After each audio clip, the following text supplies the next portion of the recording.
people are impatient again in the world. And what happened in North Africa is going to define the next decade, that the role of civil society is going to rise again. But unless we are clear about what is it we want to put in the place of what has failed today, we are not going to go forward. In fact, at some point, if you keep bringing people onto the streets and it does not lead to improvement in their lives, then people will become as disappointed with us as leaders as they are disappointed with the leaders that have failed them. It seems to me that at some stage, if we look at the African National Congress at the moment, is what the problem is. There is a crisis around issues of ideology on people wanting to bring their own interest. While we have buried apartheid here, there's a new apartheid emerging.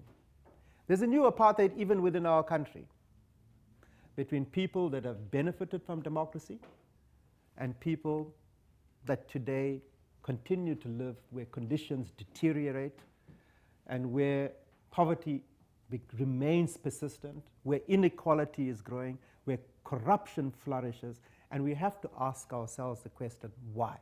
You are trying in your situation to curb the power of the state bureaucrats that don't deliver the constitutional right people have to quality education. Your campaign around libraries, not, as I said yesterday, not just to have a library in a school, but to also build the idea that this is a library of a community and that knowledge is power. But that is a rallying point that parents can understand, because what is the idea of every parent? They want their children to be better than they are. So you know you can try and get the parents' support for it. And as you build these coalitions, you start to understand how you build power. It does sometimes feel like we're fighting against even getting people involved in what we're doing and trying to get people to take action on their own. So how do you get that action to stop coming from this office? Like how do we move that out in a way that that can grow things? What you've got to identify is what the bread and butter issues are. And I think you've understood that, because you started off with broken windows. And then you're taking an issue around, libraries. You're identifying the right issues. Now you're talking about norms and standards. It's an issue that everyone can identify with. And if you succeed, people get the confidence. Hey, we won that right.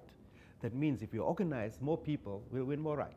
Of all the issues that we're facing in this society, education, people seem not to be noticing it as a problem. They see like the issue of service delivery, like toilets, houses, as big issues. And my believing is that education, I see it as a solution to some of the issues we're facing in the society. We want to be seen as human beings who have rights.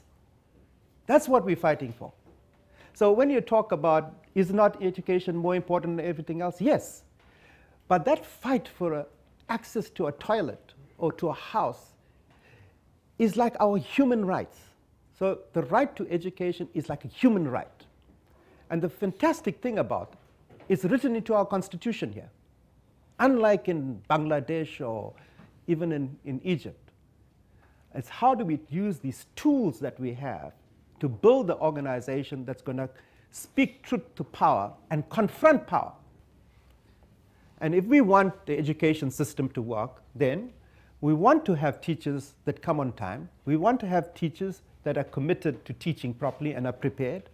And we want them in the classroom for all the time that they're supposed to be. And we want them from Monday to Friday.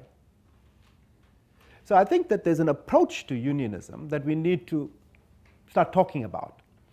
And I think this should be the demand that is coming from equal education. At some point, it's about timing. But at the end of the day, we cannot deliver quality education if we don't have the teachers in the classroom. So, there's some basic things that we can do that improve lives of people. And that's our job, is to make sure that the state does what it is supposed to do. Wherever we go to schools and we get to speak to the teachers and principals and interact, sometimes we get a negative attitude it's like we invading, or we want to expose them. Wherever you go, you're going to meet opposition, because everyone is going to think that you are trying to tell them how to do their job.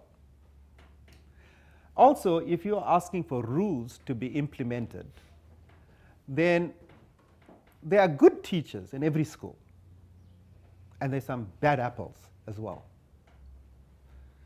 And you've got to find a way of working with the good teachers to build a relationship. The fantastic thing is where you find the principal, the right person, who says what you are doing is absolutely right. Because the principal who says, if I have an organization in the school, and that organization is insisting that learners must be in school on time, then they are helping me do my job. So you've got to find the issue to win the ally. I hear you embarrassed our minister at the last conference you had. I think it's good to show you're not afraid, to be fearless. You want to embarrass them. In fact, they should be a lot more embarrassed by what we've done. So don't hesitate to embarrass them. You've got to embarrass them. And be fearless about embarrassing them. Because that's what leadership is about. So it's knowing that you can lose power, because you are the future voters. And if you tell them that, listen, you don't listen to us, we have the right to vote now.